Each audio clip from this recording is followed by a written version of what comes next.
Security forces نے یوب میں خفیہ اطلاعات پر کارروائی کرتے ہوئے 10 دہشت گرد ہلاک کر دیے۔ پاک فوج کے شعبہ تعلقات عامہ ISPR کے مطابق 25 فروری کو جامع ایریا سینیٹائزیشن آپریشن کیا گیا، جو 24 فروری کے انٹیلیجنس بیسڈ آپریشن کا تسلسل تھا۔ فورسز نے مختلف مقامات پر دہشت گردوں کے ٹھکانوں کو مؤثر انداز میں نشانہ بنایا اور فائرنگ کے تبادلے میں مزید 10 خوارج مارے گئے۔ کارروائی کے دوران اسلحہ، گولہ بارود اور دھماکہ خیز مواد بھی برآمد ہوا۔ ISPR کا کہنا ہے کہ علاقے میں سینیٹائزیشن آپریشن جاری رہیں گے اور قومی ایکشن پلان کے تحت انسداد دہشت گردی مہم پوری رفتار سے جاری ہے۔ اسلام آباد ہائی کورٹ نے 190 ملین پاؤنڈ کیس میں عمران خان اور بشریٰ بی بی کی سزا معطلی کی درخواست 11 مارچ کو سماعت کے لیے مقرر کر دی۔ کیس کی سماعت سردار سرفراز ڈوگر اور جسٹس اعظم خان پر مشتمل بینچ نے کی۔ وکیل سلمان صفدر نے موقف اپنایا کہ درخواستیں 1 سال سے زیر التوا ہیں اور بانی PTI کو آنکھ کا مسئلہ درپیش ہے، جبکہ بشریٰ بی بی خاتون ہیں، اسی لیے جلد سماعت کی جائے۔ عدالت نے متفرق درخواست منظور کرتے ہوئے کیس 11 مارچ کو مقرر کرنے کا حکم دیا اور رمضان کے تناظر میں ضمانتوں کو ترجیح دینے کا حوالہ بھی زیر غور آیا۔ امریکہ کا سب سے بڑا بحری بیڑا جیرالڈ فورڈ یونانی جزیرے کیرٹ سے اسرائیل روانہ ہو گیا۔ یہ بیڑا اسرائیل کی بندرگاہ حیفا کی جانب سفر کر رہا ہے اور جمعے تک پہنچنے کا امکان ہے۔ امریکی حکام نے بتایا کہ امریکہ نے مشرق وسطیٰ میں اضافی بحری جنگی جہاز بھی بھیج دیے ہیں اور 12 F-22 لڑاکا طیارے بھی اسرائیل پہنچ چکے ہیں۔ ٹرمپ انتظامیہ نے ان طیاروں کی اسرائیل میں تعیناتی کی باقاعدہ تصدیق ابھی نہیں کی۔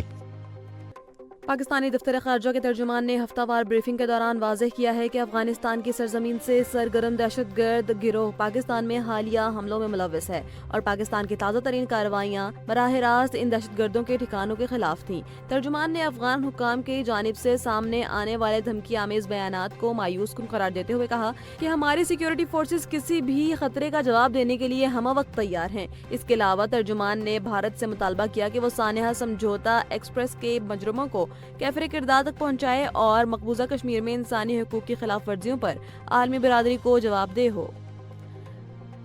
وزیر دفاع خواجہ آصف نے خیبر پختونخوا حکومت اور پاکستان تحریک انصاف کی قیادت پر کڑی تنقید کرتے ہوئے کہا ہے کہ صوبائی حکومت بانی PTI کی رہائی کے لیے تو فورس بنانے کی تیاری کر رہی ہے، لیکن دہشت گردوں کے خلاف آواز اٹھانے کو تیار نہیں۔ اپنے بیان میں انہوں نے افسوس کا اظہار کیا کہ KP حکومت شہداء کے جنازوں میں شرکت سے گریز کر رہی ہے اور ان کے لیے صوبے کی سلامتی کے بجائے بانی PTI کی رہائی اولین ترجیح بن چکی ہے۔ خواجہ آصف نے یہ بھی دعویٰ کیا کہ PTI کے مختلف دھڑوں میں شدید اختلافات ہیں، لیکن وہ سب اس ایک بات پر متفق ہیں کہ بانی PTI کو جیل کے اندر ہی رہنا چاہیے۔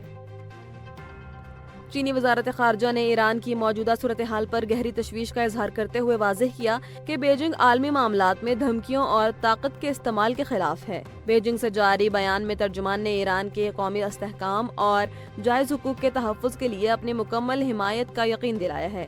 چین نے تمام فریقین پر زور دیا کہ وہ اشتعال انگیزی کے بجائے تحمل کا مظاہرہ کریں اور تمام مسائل کو سیاسی اور سفارتی مذاکرات کے ذریعے حل کریں۔ ترجمان نے مزید کہا کہ چین ایک ذمہ دار عالمی طاقت کے طور پر اس تنازع کے پرامن حل کے لیے اپنا تعمیری کردار ادا کرنے کے لیے تیار ہے۔ پاکستان سٹاک ایکسچینج میں کاروباری ہفتے کا چوتھا روز سرمایہ کاروں کے لیے انتہائی خوش آئند رہا، جہاں ابتدائی مندی کے بعد زبردست تیزی دیکھی گئی۔ PSX bench mark 100 index 4266 points کے بڑے اضافے کے ساتھ 1,68,893 کی سطح پر بند ہوا۔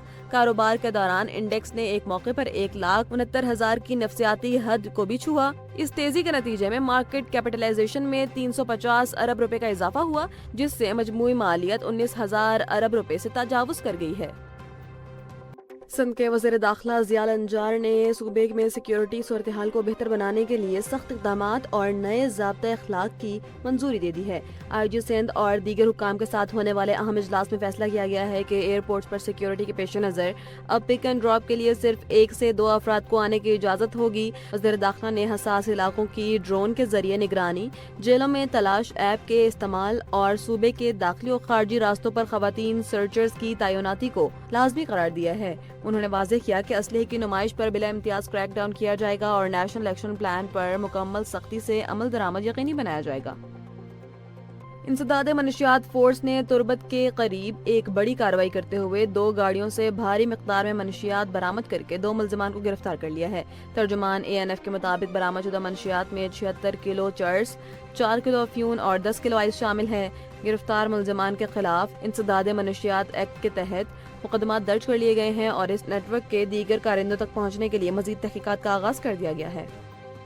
بھارتی وزیر اعظم نریندر مودی کے دورہ اسرائیل کے دوران تل ابیب میں بنجمن نیتن یاہو اور ان کی اہلیہ سارہ نیتن یاہو نے ان کا پراتفاق استقبال کیا، جہاں ڈریس ڈپلومیسی کے دلچسپ مناظر دیکھنے کو ملے۔ سارہ نیتن یاہو نے مودی کے ویسٹ کوٹ میں موجود زعفرانی رومال سے مماثلت رکھنے والا لباس زیب تن کر کے دونوں ممالک کے درمیان ہم آہنگی کا اظہار کیا، جسے نیتن یاہو نے خاص طور پر مودی کو دکھایا۔